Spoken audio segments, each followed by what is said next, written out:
না ভারত না বাংলাদেশ মুসলমানের একই দেশ, না ঢাকা না দিল্লি ভাই সব মুমিনের এক লড়াই। না ভারত না বাংলাদেশ মুসলমানের একই দেশ, না ঢাকা না দিল্লি ভাই সব মুমিনের এক লড়াই। আর কতকাল মুসলমানের ভাঙবে ঘর, আর কতকাল মুসলমানের ঝরবে খুন। রক্ত হোলির এই মহড়ায় কদিন পর খুদ ভারতের সিংহাসনেই ধরবে খুন।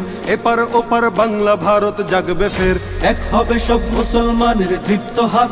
অন্ধকারের এই কালো রাত কাটবে ফের, আসবে আবার রক্ত রঙিন লাল প্রভাত। না ভারত না বাংলাদেশ মুসলমানের একই দেশ, না ঢাকা না দিল্লি ভাই সব মুমিনের এক লড়াই। না ভারত না বাংলাদেশ মুসলমানের একই দেশ, না ঢাকা না দিল্লি ভাই সব মুমিনের এক লড়াই।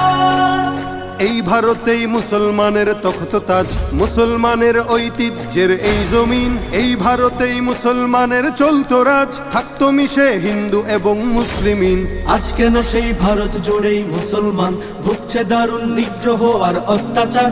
বন্ধ করো এই অনাচার অসম্মান, দাও গড়ে দাও বাবরি মসজিদ আবার। না ভারত না বাংলাদেশ মুসলমানের একই দেশ, না ঢাকা না দিল্লি ভাই সব মুমিনের এক লড়াই। না ভারত না বাংলাদেশ মুসলমানের একই দেশ, না ঢাকা না দিল্লি ভাই সব মুমিনের এক লড়াই। হোক ভারতের সব নাগরিক এক সমান, ধর্মে কর্মে সব অধিকার পাক সবাই। রং বেরঙের ফুল দিয়ে হোক ফুল বাগান, সাম্প্রদায়িক সম্প্রীতিময় থাক সবাই। হোক নিরাপদ মুসলমানের এই জমিন, উগ্রবাদের নগ্ন ছবল চাই না আর। নয়তো আবার উঠবে জেগে সব মুমিন, সব জুলুমের তুলবে হিসাব খবরদার। না ভারত না বাংলাদেশ মুসলমানের একই দেশ, না ঢাকা না দিল্লি ভাই সব মুমিনের এক লড়াই। না ভারত না বাংলাদেশ মুসলমানের একই দেশ, না ঢাকা না দিল্লি ভাই সব